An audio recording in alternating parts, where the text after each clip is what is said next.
I adjusted my simple black dress, Chanel though they didn't know that, and balanced another tray of champagne flutes. Around me my mother's annual charity gala swirled with designer gowns and expensive perfume. The same event where, 1 year ago, they'd announced my sister Victoria's promotion to senior VP at Goldman Sachs. Olivia, darling. Mom's voice carried that particular tone of gentle disappointment she'd perfected over the years. The Ashworth's glasses are empty. Do try to keep up. I bit back a response about how the Ashworth's investment portfolio was currently being managed by one of my subsidiary companies. Instead, I just nodded and moved through the crowd with practiced grace. Still playing waitress? Victoria appeared at my elbow, resplendent in a red designer gown. Though I suppose it's fitting. Weren't you doing something similar in London? Service industry or whatever. If by service industry she meant running Morgan International, one of Europe's most successful private equity firms, then yes. But they didn't know about that. Just like they didn't know about the private jet waiting at the airport, or the fact that I owned this entire building. Something like that, I murmured, moving past her with my tray. Oh, and Olivia? Victoria called after me. When you're done with the drinks, Mother needs someone to help in the kitchen. The actual catering staff is too busy with the important work. Important work. Like preparing the food I was paying for through 3 different shell companies. This whole party, from the premium champagne to the crystal centerpieces, was funded by me, though the checks came from anonymous donors, to Mother's charity. Olivia. Dad's voice boomed across the room. Stop dawdling and get more ice. The Hendersons need their drinks refreshed. The Hendersons. I suppressed a smile, remembering how just last week their family company had desperately pitched to my firm for emergency funding. They didn't know that the mysterious CEO who'd declined their proposal was currently fetching their ice. My phone buzzed quietly in my pocket. A message from Marcus, my COO. Tokyo deal closed. $50 million profit. Board wants to discuss expansion. I typed back quickly. In meeting. We'll call later. Let them think I was in some boring business meeting. Better than explaining that I was serving drinks at my mother's party because they still saw me as their failed daughter. Who could possibly be texting you? Victoria appeared again, champagne glass dangling from her manicured fingers. Your boss at that little import company? Yes, the cover story they all believed. Poor Olivia working at some small trading firm, barely making ends meet. If they only knew that that little import company was just one tiny piece of my global financial empire. Just work, I said vaguely. Speaking of work, Mom joined us, her diamonds catching the light. Victoria just closed another major deal. 10 million in bonuses this quarter alone. Isn't that wonderful? I nodded politely, not mentioning that I'd made more than that before breakfast this morning. We're all so proud, Dad added, appearing with the Hendersons. Victoria's showing everyone what a Harrison can achieve when they apply themselves properly. The Hendersons nodded appreciatively, though I noticed Mr. Henderson's hand shake slightly as he reached for a fresh glass of champagne. He was probably still stressed about his company's rejected funding request. Unlike some people, Victoria said with a pointed look at my tray, who never quite figured out their potential. Mom sighed dramatically. We did try with Olivia. The best schools, all the right connections. But she insisted on doing things her way. Remember when she turned down that junior analyst position I offered her at Goldman? Victoria laughed. Said she wanted to explore other opportunities. Now look, serving drinks at parties. Though I suppose someone has to do it. I checked my phone again, this time seeing a message from my London office. Urgent. Royal Family's private investment team requesting meeting tomorrow. Your jet is prepped and waiting. See. Mom gestured at my phone. Always distracted. No wonder she can't hold down a proper job. Actually, I started, but Victoria cut me off. Oh, let her check her phone, Mother. Probably trying to pick up extra shifts somewhere. We all know she needs the money. Dad shook his head sadly. At least help out properly tonight, Olivia. The kitchen staff needs assistance with the cleanup. I felt something snap inside me. 3 years I'd been playing this role. 3 years of hiding my success, of letting them believe I was struggling while secretly building one of the largest private investment firms in the world. I really should go, I said quietly. I have a meeting. Victoria laughed loudly, drawing attention from nearby guests.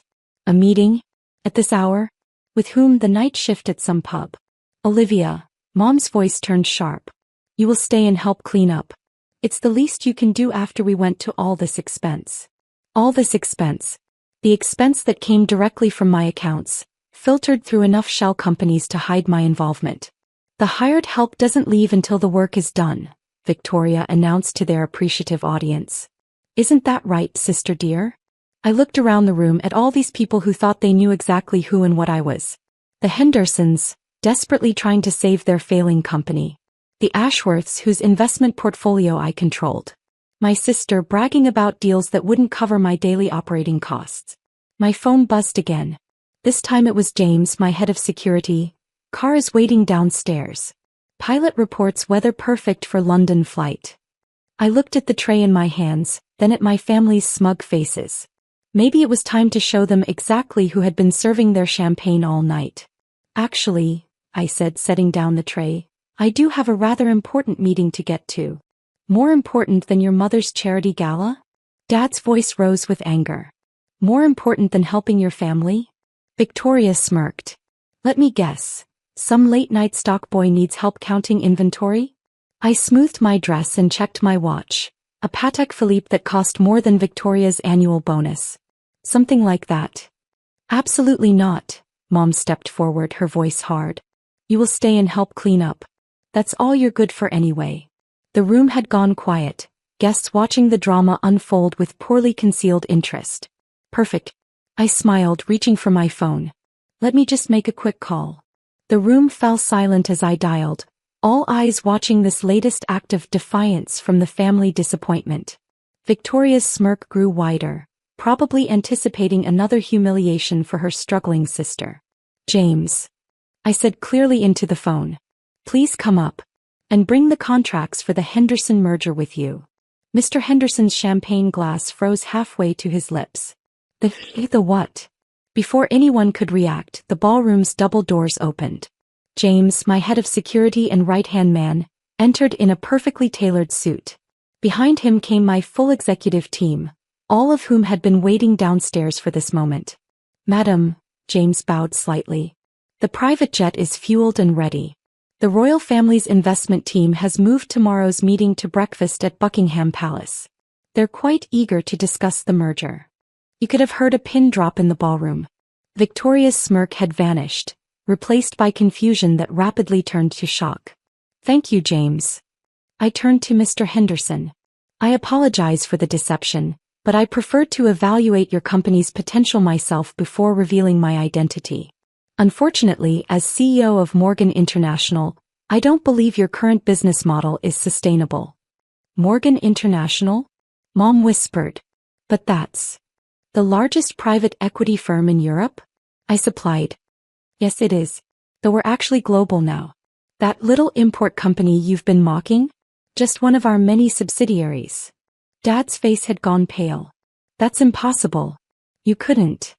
Couldn't what? I raised an eyebrow. Couldn't build a multi-billion-dollar company? Couldn't become the youngest female CEO on the Financial Times 500? Or couldn't do it all while you thought I was serving drinks and counting inventory? Victoria stumbled slightly, grabbing a nearby chair for support.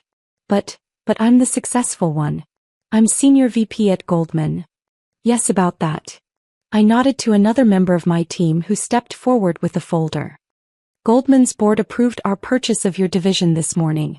Effective next week, you'll be reporting to my Asia-Pacific director. Assuming we decide to keep you on. The whispers had started now, rippling through the crowd of elite guests as they realized exactly who had been serving their champagne all evening. This charity gala? I gestured around the opulent ballroom. Funded entirely by me through various shell companies. This building? I bought it last year. That champagne you've been drinking? From my personal vineyard in France. Mom sank into a chair, her perfect composure cracking. Why didn't you tell us? Would you have believed me? I laughed softly. You couldn't even believe I was capable of handling a junior analyst position. So I decided to let you keep believing what you wanted. Right until you needed me. Needed you? Dad's voice cracked. The Henderson merger is just the beginning. Did you really think your company's sudden turnaround last year was due to good luck? Those mysterious investors who saved you from bankruptcy? All me. Victoria's face had turned an interesting shade of green. The London office. Those meetings you said you had were actually with me, a cultured British voice cut in. Everyone turned to see Lord Sheffield, one of Britain's most prominent financiers, enter the ballroom. Sorry I'm late, Olivia. Traffic from the airport was dreadful. Quite all right, Charles, I smiled. You're just in time for the revelations. Mom's eyes darted between me and Lord Sheffield, her social climbing instincts warring with her disbelief. You know each other? Oh, we're quite well acquainted, Lord Sheffield chuckled. Your daughter's firm handles most of the royal family's private investments. Brilliant mind for business.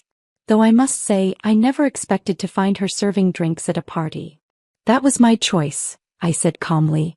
I wanted to see how long my family would continue dismissing me, even as they lived off my success without knowing it. James stepped forward again.